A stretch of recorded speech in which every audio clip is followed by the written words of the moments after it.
저의 작은 신앙 고백이 있습니다. 오늘 생명이 있어 숨을 쉴 수 있는 것은 주께서 저에게 생기를 불어 넣으셨기 때문입니다. 오늘 나의 삶이 귀하다 말할 수 있는 것은 모든 지혜와 지식의 보화가 감추어져 있는 예수 그리스도를 만났기 때문입니다. 오늘 나의 삶이 왜 그렇게 복되다 말할 수 있는 것은 말씀으로 나를 부르신 주님께서 저에게 말씀을 맡겨주셨기 때문입니다. 무엇보다 코로나가 한창일 때 한 공간에서 여러 교회가 함께 예배드리는 공유교회에서 등록교인 한 명도 없이 교회를 개척하면서 주일 강단이 있음에 대한 절대 감사, 위로와 소망을 가질 수가 있었습니다. 현재 수백 명의 온라인 성도들과 말씀 안에서 영적으로 교제하는 기쁨으로 한 주 한 주 강단을 지키고 있습니다. 근래에는 성경을 창세기부터 시작해서 매주 한 권씩 성경을 숲으로 보고 통으로 전하는 성경 숲 설교라는 책을 출판해서 한국교회 교인들과 함께 나눌 수 있었습니다. 여러분, 성경의 하나님은 말씀하시는 하나님이십니다. 성경은 창세기로 시작해서 요한계시록으로 끝을 맺습니다. 성경을 두 문장으로 요약할 수 있다면 창세기는 하나님께서 처음에 일을 이렇게 시작하셨다 하는 말로 요약할 수가 있습니다. 그리고 요한계시록은 하나님께서 마침내 그 일을 이렇게 이루신다 하는 말로 요약할 수가 있겠습니다. 이렇게 말할 수도 있습니다. 성경은 창세기 역을 시작해서 요한계시록 역을 향하여 달려간다. 하나님의 놀랍고 신비한 구원의 역사가 일관성이 있게, 통일성이 있고 점진성이 있다는 것입니다. 구약의 율법은 복음의 끝이요 복음의 완성이신 예수 그리스도의 구속의 사역을 기다리고 바라보고 증언한 책이기에 성경에 나타난 복음은 분명 하나입니다. 성경의 하나님은 처음에 계획하신 그 일을 진행하시고 마침내 그 일을 성취하시는 하나님이십니다. 하나님은 자신을 알파와 오메가라 말씀하셨고 이를 행하시는 여호와, 그것을 만들며 성취하시는 여호와라고 말씀을 하셨습니다.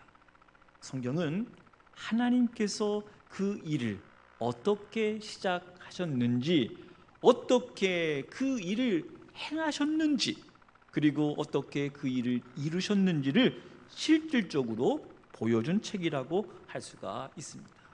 그래서 혹자는 인류의 최대의 행복은 하나님의 말씀이 문자로 기록되어서 거룩한 성경으로 우리 손에 들려진 것이다, 그렇게 말하기도 했습니다. 함께 마음으로 고백해 보십시다. 나는 정말 행복한 사람입니다. 그렇다면 신구약 성경이 증거하고 있는 하나님의 놀라운 그 계획과 그 일이 무엇일까요? 한마디로 말하면 하나님께서 예수 그리스도를 통해서 자기 자신을 계시하신 사건이라 할 수 있습니다. 에베소서에서는 영원부터 만물을 창조하신 하나님 속에 감추어졌던 비밀의 경륜을 다 드러내 주셨다. 골로새서에서는 이 비밀은 만세와 만대로부터 감추어져 있었는데 이제는 그의 성도들에게 다 나타났다 말씀한 것입니다. 따라서 성경은 성육신하신 예수 그리스도에 대한 증언이라 말할 수가 있습니다. 예수님께서 친히 말씀하셨습니다. 너희가 성경에서 영생을 얻는 줄 생각하고 성경을 연구하거니와 이 성경이 곧 내게 대해서 증언하는 것이니라. 요한복음 5장 39절의 말씀입니다. 그리고 부활하신 주님께서 누가복음에 보면 또 이르시되 내가 너희와 함께 있을 때에 너희에게 말한 바 곧 모세의 율법과 선지자의 글과 시편에 나를 가리켜 기록된 모든 것이 이루어져야 하리라 한 말이 이것이라 말씀을 한 것입니다. 히브리서에서는 성경은 하나님께서 구약에서는 거룩한 선지자들로 하여금 하나님의 말씀을 받아서 기록하게 하셨고, 신약에서는 아들을 보내사 예수 그리스도를 통해서 말씀하셨고, 그 아들이 십자가에서 죽으시고 부활하시고 승천하신 이후에는 성령의 감동을 입은 사도들로 하여금 말씀을 받아서 기록하게 하신 것입니다.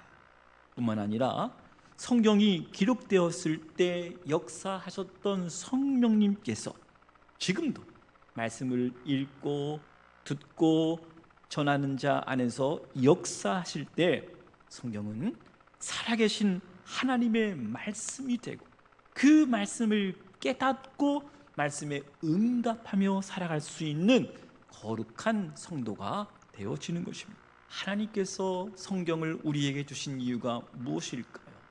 율법과 선지자들과 사도들을 세우셔서 하나님의 말씀을 주시고 그 말씀을 전하게 하시는 궁극적인 뜻이 무엇일까요? 성경은 하나님이 우리에게 자신이 어떤 분이신지를 알려주신 유일한 책입니다. 성경이라는 안경이 있어야 하나님을 볼 수가 있고 하나님의 진리를 깨달을 수 있게 되는 것입니다. 성경이 없으면 자기가 만든 미로 속에 헤매다가 방황하다가 벽에 부딪혀 넘어질 수밖에 없다는 것입니다. 성경은 더 나아가서 내가 누구인지, 우리가 어떻게 살아야 하는지를 알게 합니다.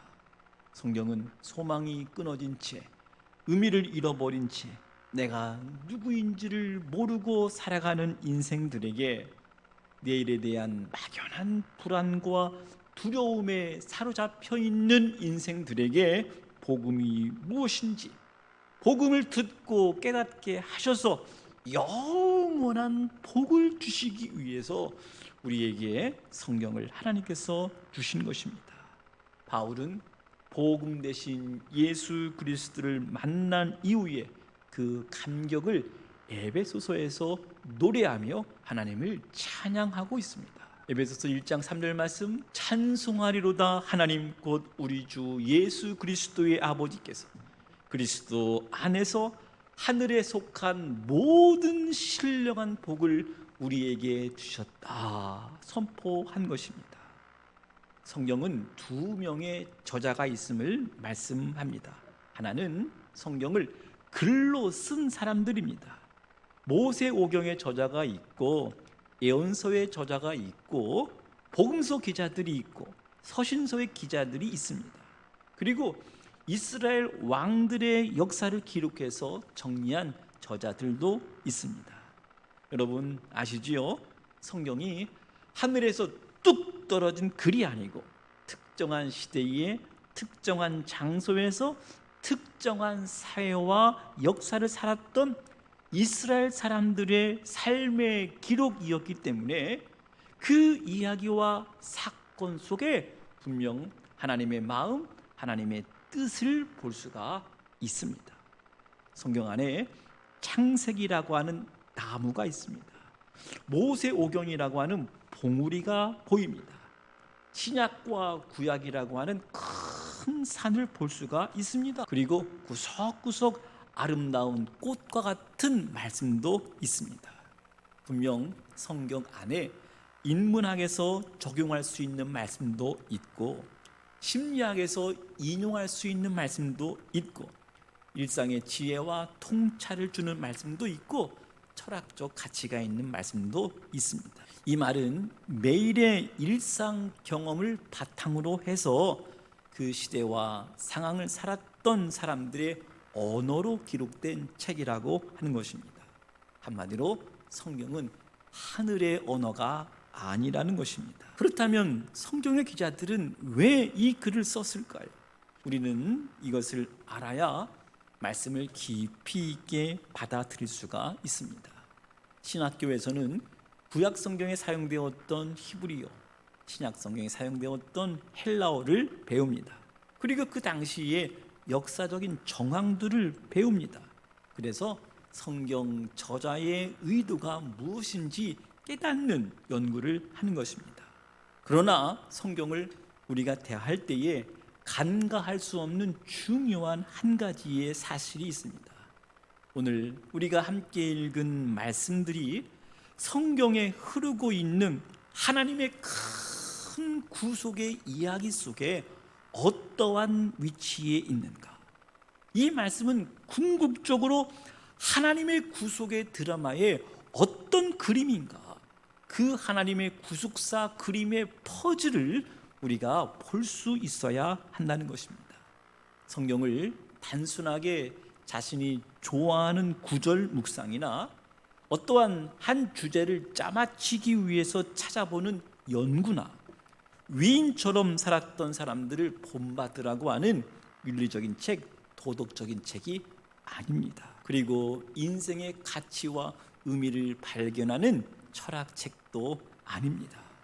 죄와 죽음과 고통이라는 비극적 실존의 문제들까지도 해결할 수 있는 영원한 구속의 책, 구속자 되신 예수 그리스도를 계시한 책이 바로 성경입니다.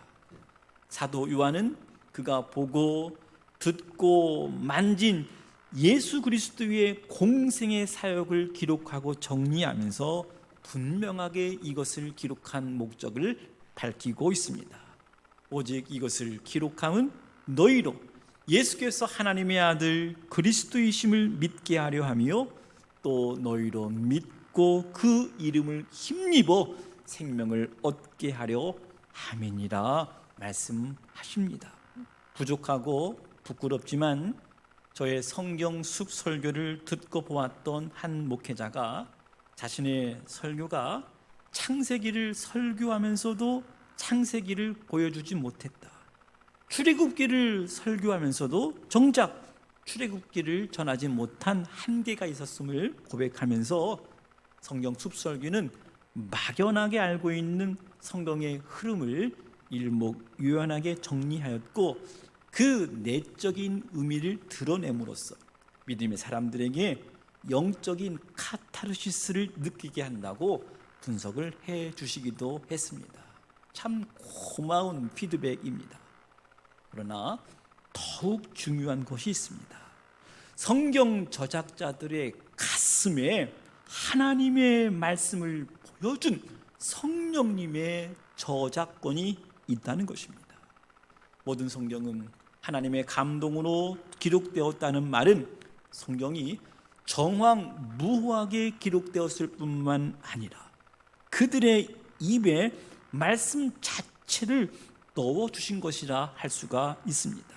마치 하나님이 호흡으로 생기를 불어넣어 사람을 생명으로 지으신 창조의 사건과 같은 비유로 설명할 수가 있겠습니다.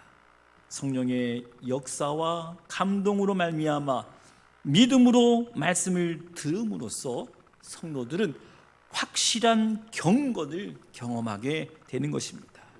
이러한 경험은 우리 안에서 그리스도가 계심을 확증해 준 것이고 성령의 감동을 통해서 하나님의 말씀을 명료하게 듣게 된다는 것입니다. 이것은 우리가 읽고 있는 성경의 문자를 통해서 다가오시는 하나님의 뜻이요 하나님의 말씀입니다.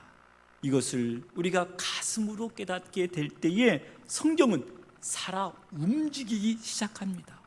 더 이상 쓰여진 문자에 머무는 것이 아니라 살아있는 하나님의 말씀으로 문자 속에 숨겨져 있는 하나님의 놀라운 뜻이 우리에게 다가오는 것입니다. 마치 연주자가 작곡자의 의도와 생각을 끊임없이 묵상하면서 연주하게 될 때에 그 작곡자가 가지고 있었던 감동, 그 희열, 그 뜨거움 속에 함께 빨려 들어가는 것과 같습니다. 더 나아가서 하나님 말씀을 읽고 먹고 마시면서 하나님 앞에 서게 되면 어느 날 내가 성경을 읽는 것이 아니라 성경이 나를 읽고 있다는 것을 깨닫게 됩니다. 내가 성경책을 분석하는 것이 아니라 성경이 나를 분석해 줍니다.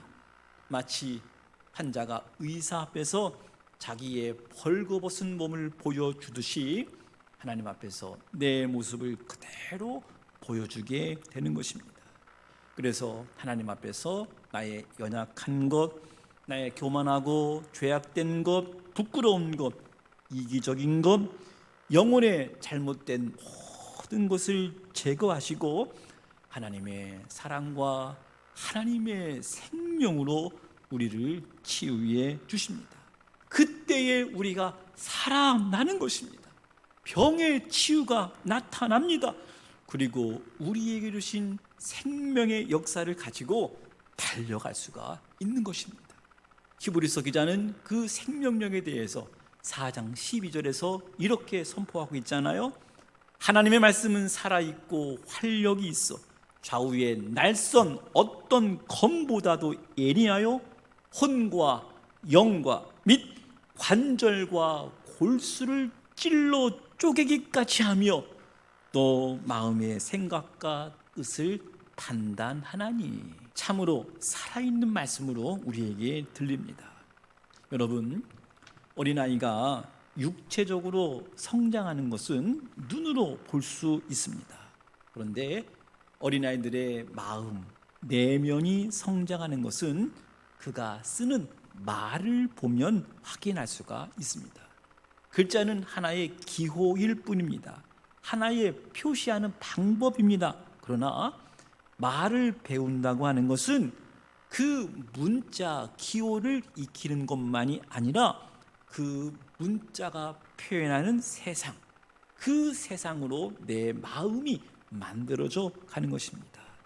이와 같이 우리의 신앙생활에서 신앙의 언어를 배워 나간다고 하는 것은 그 언어의 세계를 이루어가는 것이므로 아주 중요합니다. 우리가 예수님의 말씀을 배운다는 것은 예수님의 생명, 예수님의 생각, 예수님의 세계를 내 안에 이루어가는 것이고, 예수님의 말씀을 듣고 이해한다는 것은 바로 예수님의 영과 생명을 내 안에서 이루어가는 것입니다. 인간이 성숙하려면 책을 읽어야 됩니다.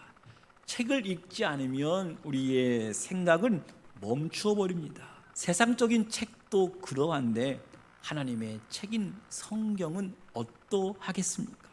성경을 읽어야 우리의 영적인 세계가 넓어지고 깊어집니다.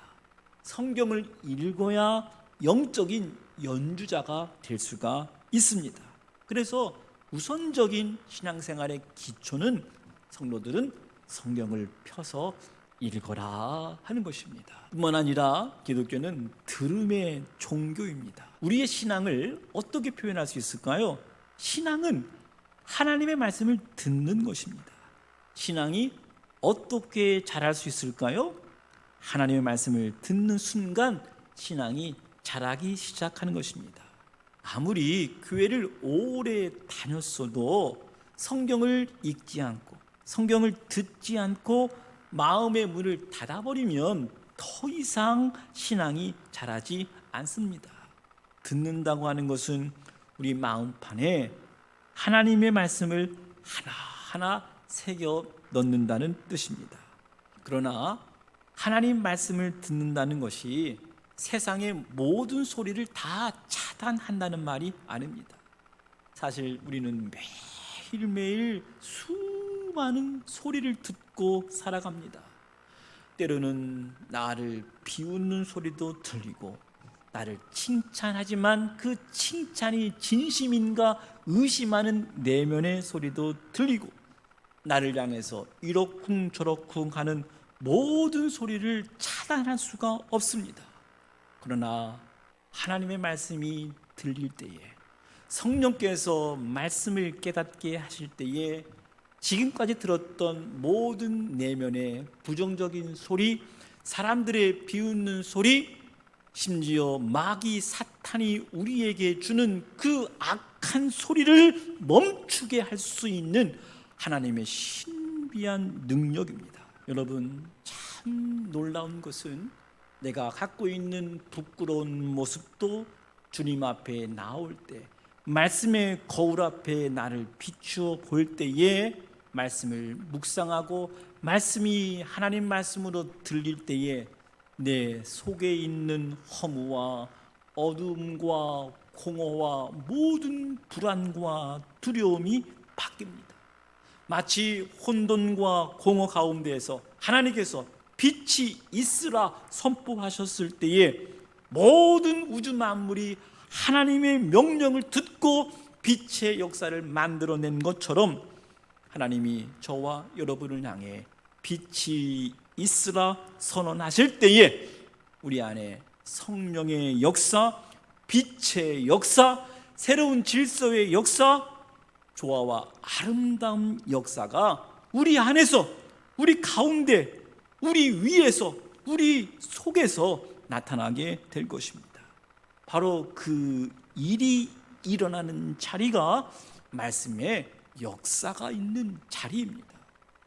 여러분, 우리가 사명을 잘 감당하고자 해도, 신앙생활을 잘 하려고 해도 매일 순간순간 들려오는 사탄이 주는 소리, 너는 실패자, 너는 희망이 없어, 이제 그만해, 포기하고 싶은 순간에도 성령께서 말씀을 생각나게 하시고 말씀을 붙잡게 하시고, 말씀이 내 영혼의 양식이 되어서, 내 영혼의 빛의 소리가 되어서 오늘 믿음으로 다시 살아낼 수 있는 믿음의 성도들이 되어야 하겠습니다. 제가 지난 한 해 동안 매주 숲설교를 전하면서 설교 시간이 강의 시간이나 세미나 시간으로 흘러갈 수 있다는 것을 경계했습니다. 자칫 오늘의 상황에 맞지 않는 과거의 이야기로 들리지 않을까? 그렇다고 오늘의 상황에 맞게 전하려고 하다가 하나님의 말씀의 의도를 희석시키지 않을까 하는 의식을 갖고 있었습니다. 설교 강단에서 설교자의 로고스와 파토스와 에토스를 담아서 성령의 감동을 기대하면서 한 주 한 주 말씀을 전하였습니다. 분명한 것은 성경이 하나님 말씀으로 들려진다면 그 어떠한 문제나 그 어떠한 상황 속에서도 소망을 말할 수 있다는 것입니다. 하나님 말씀이 강단에서 선포되어지는 교회가 희망이라고 말할 수가 있는 것입니다. 말씀으로 나를 부르신 주님께서 나에게 말씀을 맡겨 주셨다는 것이 얼마나 복된 인생인지 매주일 강단에 설 때마다 고백할 수 있음이 너무나 기쁘고 감사할 뿐입니다. 이 모든 영광 하나님께 올려드립니다. 사랑하는 성도 여러분, 오늘도 말씀하시는 하나님, 그 하나님 말씀에 귀를 기울이고 마음을 열고 들음으로 순종하며 결단하는 믿음의 성도님들 다 되시기를 주님의 이름으로 간절히 축원합니다.